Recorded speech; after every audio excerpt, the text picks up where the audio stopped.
Donc, un de mes appareils photo préférés, c'est le Ricoh GR3X, mais cet appareil-là ne vient pas avec un flash. Donc, évidemment, j'utilise avec mes Nikon d'autres flashs de studio et j'ai aussi un V1 de Godox que j'adore, mais juste vous donner une idée, regardez la grosseur là. C'est un petit peu énorme pour un appareil qui se veut compact comme le Ricoh GR. C'est pour ça que je viens de me procurer un mini flash, toujours de Godox, un IM20, vraiment minuscule. Et c'est la première fois que je fais ça, mais on va faire un unboxing, puis un peu plus tard, je vais tester le flash en question. Donc, quand on ouvre la boîte, on a un papier en lien avec la garantie, un carton pour faire cute. Il n'y a rien de particulier, vraiment juste un carton. Le minuscule flash. Et regardez la grosseur. Juste pour ma souris a l'air gigantesque à côté du flash. Puis, si je ramène l'appareil photo,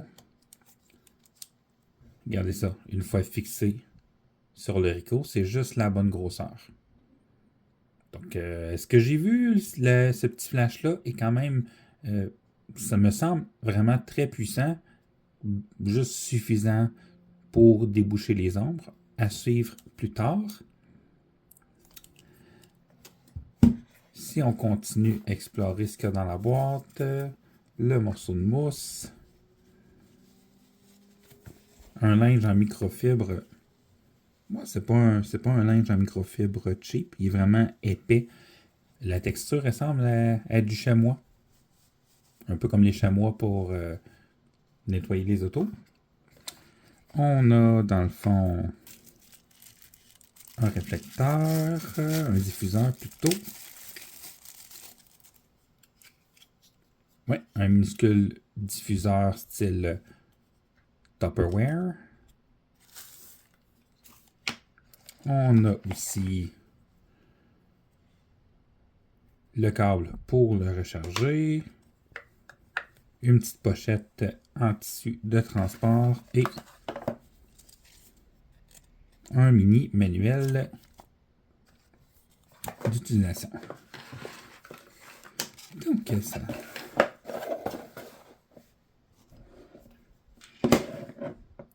C'est à ça que ça ressemble le contenu de la boîte pour le Godox IM20. Dans les prochains jours, je vais m'amuser à faire des tests avec le Ricoh GR. Puis j'ai d'autres appareils photo aussi un peu plus petits comme le Nikon Z50 que j'aime bien, mais encore une fois, le gros V1, c'est énorme dessus. C'est pas nécessairement utile tout le temps. Même pendant les événements, je serais curieux de l'essayer. Quand je me promène avec deux boîtiers, deux gros Nikon avec un 24-70 ou 70-200, ça vient que ça fait lourd d'avoir le V1 d'accrocher dessus. Pour des photos avec un contraste élevé en utilisant le flash, peut-être que juste d'avoir ça à la ceinture, ça pourrait être un outil pour faire des photos différentes pendant les événements. Bref, à suivre.